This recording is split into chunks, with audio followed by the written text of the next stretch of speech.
श्री शिवाय नमस्तोदयम दोस्तों, स्वागत है आप लोगों का हमारे यूट्यूब चैनल में। आज के वीडियो में हम लोग जानेंगे हरतालिका तीज व्रत की कथा के बारे में। एक बार भगवान शिव ने पार्वती जी को उनके पुनर्जन्म का स्मरण कराने के उद्देश्य से इस व्रत का महत्व की कथा कही थी।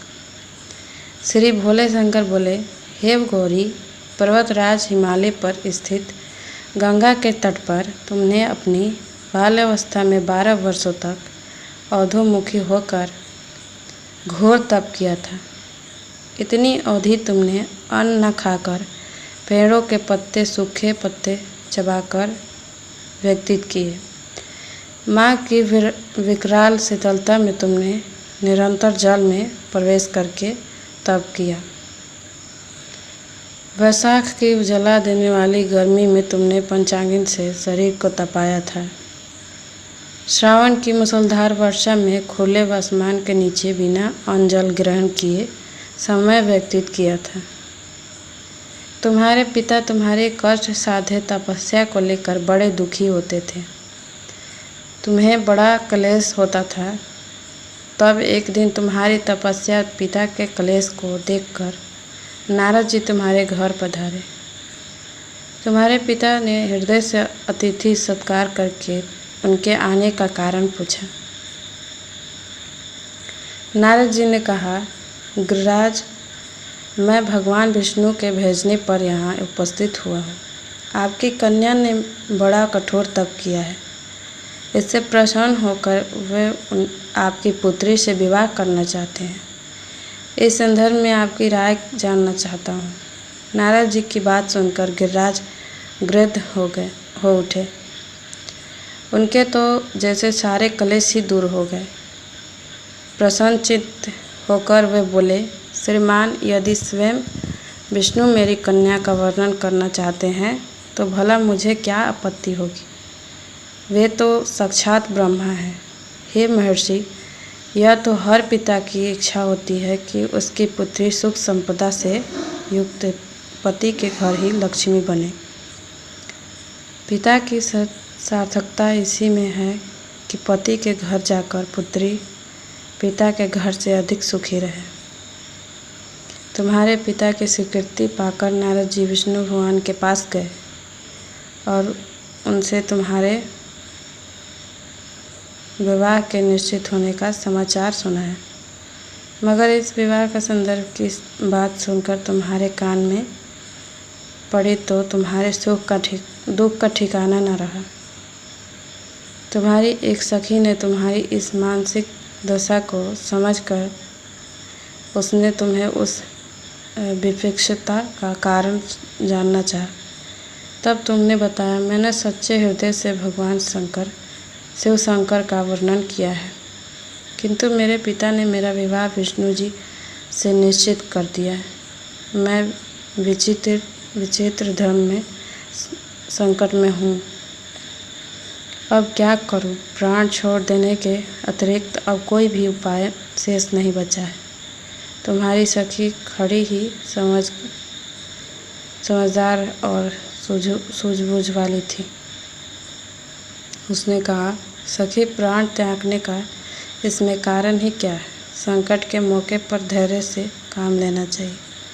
नारी के जीवन की सार्थकता इसी में है कि पति रूप में हृदय से जिसे एक बार स्वीकार कर लिया, जीवन पर्यंत उसी से निभार करे। सच्ची तपस्या और एक निष्ठा के सक्षम तो ईश्वर को भी समर्पण करना पड़ता है।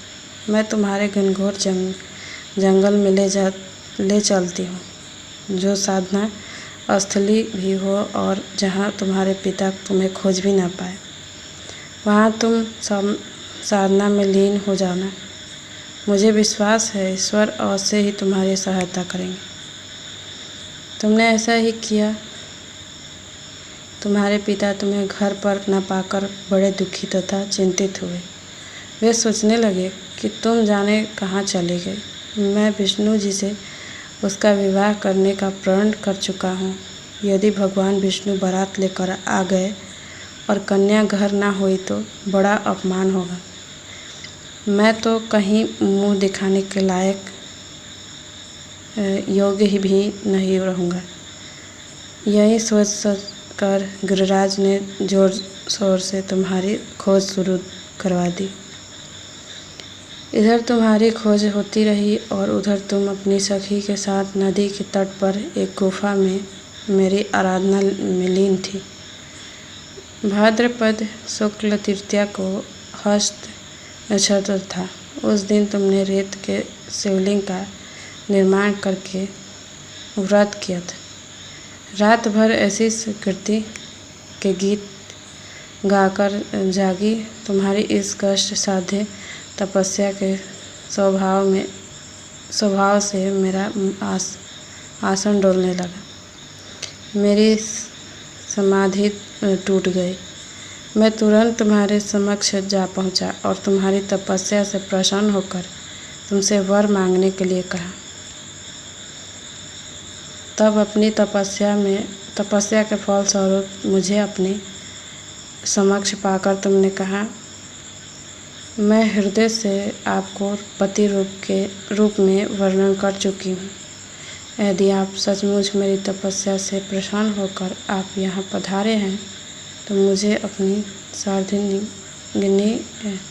अर्धांगिनी के रूप में स्वीकार कर लीजिए। अब मैं तथास्तु कर कैलाश पर्वत पर लौट आया। प्राप्त होते ही तुमने पूजा की समस्त सामग्री को नदी में प्रवाहित करके अपनी सहेली सहित व्रत का पालना किया। उसी समय अपने मित्र बंधु दरबारियों सहित गिरिराज तुम्हें खोजते खोजते वहां आ पहुँचे और तुम्हारी इसी कष्ट साध्य तपस्या का कारण तथा उद्देश्य पूछा। इस समय तुम्हारी दशा को देखकर गिरिराज अत्यधिक दुखित हुए और पीड़ा के कारण उनकी आंखों में आंसू उमड़ गए। तुमने उनके आंसू पोंछते हुए विनम्र स्वर में कहा, पिताजी, मैंने अपने जीवन का अधिकांश समय कठोर तपस्या में बिताया है। मेरी इस तपस्या का उद्देश्य केवल यही था कि मैं महादेव को पति के रूप में पाना चाहती थी। आज मैं अपनी तपस्या की कसौटी पर खरी उतरी हूँ। आप क्योंकि विष्णु जी से मेरा विवाह करने का निर्णय ले चुके थे, इसलिए मैं अपने आराध्य की खोज में घर छोड़कर चली गई। अब मैं उसके साथ इसी शर्त पर घर जाऊंगी,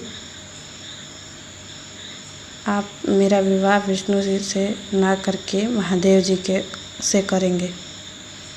गिरिराज मान गए और तुम्हें घर ले गए।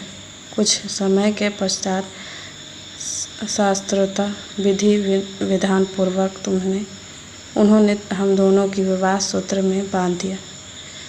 हे पार्वती, भाद्रपद की शुक्ल तृतीया को तुमने मेरी आराधना करके जो व्रत किया था, उसी के फलस्वरूप मेरा तुमसे विवाह हो सका। इसका महत्व यह है कि मैं इस व्रत को करने वाली कुंवारी कन्याओं का मनोवांछित फल देता हूँ।